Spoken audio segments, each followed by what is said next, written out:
What is up, everybody? We are back, and today I want to talk about something called health anxiety. And I want to start this video by saying I am not a therapist. This is not a guide to treatment. This is just my experience living with OCD and anxiety, and I put this out there to hopefully help somebody else.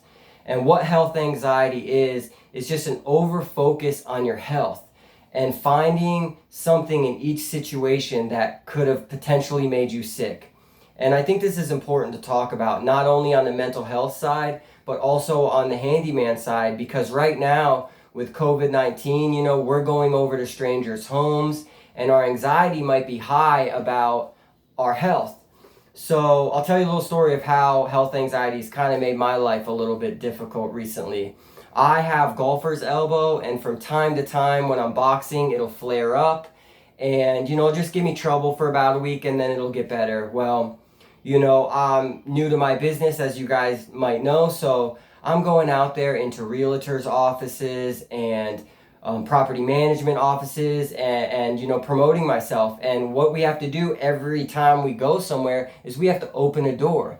And instead of just grabbing the door and opening it, what health anxiety and my OCD has been, kind of pushing me to do is, instead of grabbing the door with my whole hand, I just use my pinky. And what that does is it puts a lot of strain on that muscle from your pinky all the way up to your elbow. And I was doing that for an entire week, and the last door that I went to open was actually locked. And what that did was just trigger the strain all the way up my arm. And that I knew right away why I had done it. I knew that I shouldn't have let my anxiety fuel my actions, but I did, and this was where I was at. So I went to my physical therapist and he prescribed me some anti-inflammatories. And right on the bottle, the anti-inflammatory says may cause upset stomach.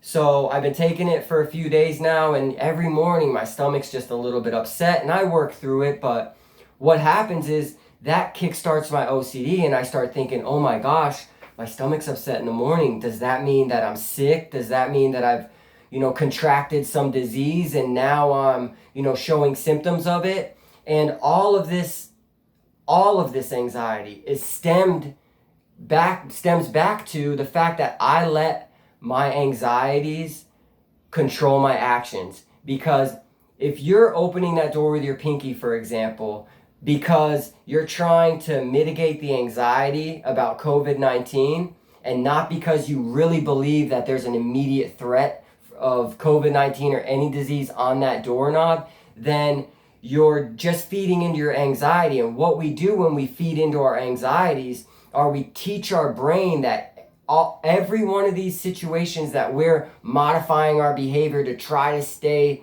healthy, that there's an actual danger there. And then every time we come into a doorknob, anywhere, our brain's gonna remember, oh yeah, we do this to stay out of danger. Let's spike the anxiety so we stay safe. And I'm not saying not to wear your protective gear. I absolutely do that. I wear a mask everywhere I go. But these are a little bit more irrational things that we might do. And I just wanted to bring this up because some people might be struggling with this right now and they're not able to put words to it. Or some people, might know what's going on, but they're still having struggle with it. So I wanted to kind of give my story about it. And, now I'm grabbing every single door with my full hand. And if I have a lot of anxiety about it, I might even put both hands, because now I have to unlearn and untrain my brain that we open doors with pinkies and that there's actual danger there.